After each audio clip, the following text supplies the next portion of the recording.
all of them done they notice. I'm not joking, all my guys them know me. If you like what you see and you want a detailed tutorial, I got you. Stay tuned, keep watching, okay? So this is the wig fresh out of the box. This hair is from IDefine Wig. Thank you so much for sponsoring this video. And yes, I had to plug the lace area, girls. I also bleached the knots and customized the hairline, which I'll be showing you guys shortly. But for now, let's get into the hair details, okay? I feel like my OGs already know that for a flawless install, you have to always prep your wig before installation. So this wig is a 13 by 4 transparent lace, 6 inches. It also came with an extra band which you can easily detach and attach for that extra security. Before I forget, my hair bonnet is from Aisha's Palace. You can do this, and this. So run to Aisha's Palace. I am now going to show you girls how I customized my hairline. Each line represents an inch, and we are now going to take out 2 inches from the middle on both sides, from the left and right, in the shape of an M. After that, you want to hot comb it so it stays in place. We are now going to pluck, because after taking out those sections, we clearly needed some more plucking. Then I left 2 inches and took out a little section of hair because I wanted to create dimension in this area as it was looking too flat. We are now going to hot comb as earlier and pluck out some more hair. Repeat the same thing on the other side, and voila, we just customized my hairline. Mind you, we have different hairlines, so if you want me to show you how to customize your own hairline, you let me know in the comments. Make sure you're also plucking in very small sections to avoid ripping your lace. And we're done. All the products I'm going to be using are going to be from Aisha's Palace, so I don't want to have to be repeating myself, okay? So this is the edge control. I'm going to use it to slick back my natural baby hairs. Personally, I don't like using the bald cap method because I think it's time wasting. Now that we're done with that, we're going to be staining our wig cap, okay? I actually have a darker wig cap, but for the sake of this video, I'm going to be showing you guys. You can use your lace tint spray and just spray it on your wig cap or in mousse form. I think this is easier to apply. And by the time you're done, it should look like this. It's way better to do this process because if you don't do it and you use the no bald cap method, you're going to be seeing the white line of demarcation under your wig cap. So basically your wig cap has to be the same shade with your skin or be at least darker, okay? That's what we want. So now we're going to repeat the same process on our wig, on the lace of our wig, okay? We're going to use the lace tint mousse, spread it on there, and you want to focus on the hairline because that is where we are trying to blend.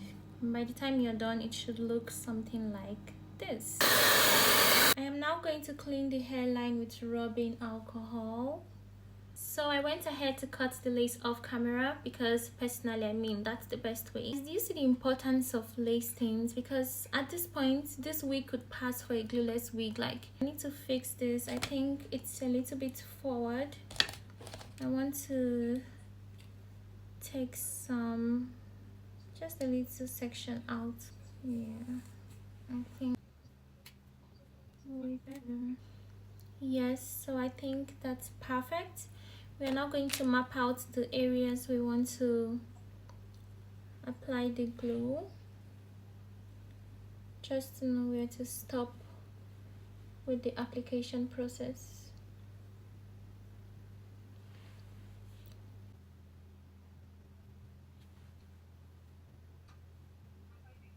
I also had to open the lace a little bit because it was kind of too small and refusing to like extend forward to cover my temples. So if you ever come across or experience this issue, this is a quick fix, okay? So I went ahead to apply 2 layers of glue in between my hairline and the mapped out area. I was also very careful because I didn't want the glue to touch my baby hair, and I guess this is the main disadvantage of the no bald cap method. But let's be realistic, even with the bald cap method, the glue still seeps through and touches your hair, and that is why I prefer this method because 1, it is faster, and 2, I can actually see where I'm applying my glue. Oh, there's one more. You get to reuse your wig caps. So the sides did not glue down because I have low hairline around those areas and I was scared to apply glue directly on my hair, but thankfully the melting spray works just fine. So I sprayed it on, placed the lace lace on top and dried it on cool air setting. Wiped off the dots I had created earlier, and it was now time to melt my lace. So basically this is the easiest process as long as your wig is prepped,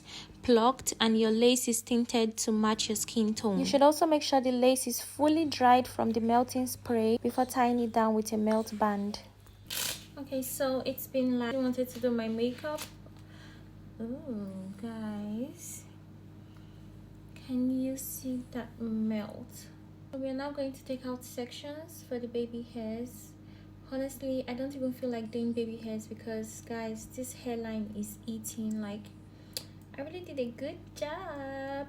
Guys, are you seeing how perfect the lace tint is? Like, it looks like my skin. So I love doing 4 baby hairs because I think it's super easy and faster. If you also want a detailed baby hair tutorial, let me know in the comments. So I went ahead to hot comb my hair using a wax stick and a hot comb in smaller sections because I wanted this install as flat as possible. If you skip this step, your wig install is going to look like a helmet. So if you want to install very flat, you need to hot comb it in smaller sections. It was now time to take off the melt band again so I could proceed with creating my side parts because that was the hairstyle I was going for. I also forgot to mention that to achieve that perfect melt, you need to melt your lace with a melting spray and a melting band at least twice. Just make sure you always confirm that the melting spray is dry. You can also touch it with your hands or the tip of your finger to just make sure it is dry before you tie on your melting band. So here I was using my pencil curler to curl the baby hairs, which is not really necessary if you don't have one, because I remember when I started installing my wigs, I never had one and I always just laid my baby hairs and they would stay. So you could use a hair mousse or edge controller to lay your baby hairs.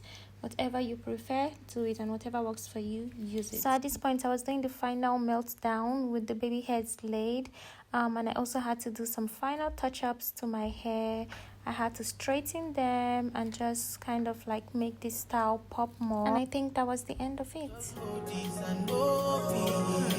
I lonely, but I'm never lonely.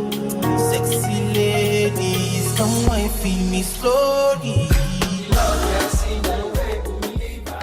Don't forget to like, comment, and subscribe, okay? Most importantly, subscribe, guys. Encourage me to give you guys details. Thanks for watching. See you in my next video. Bye bye.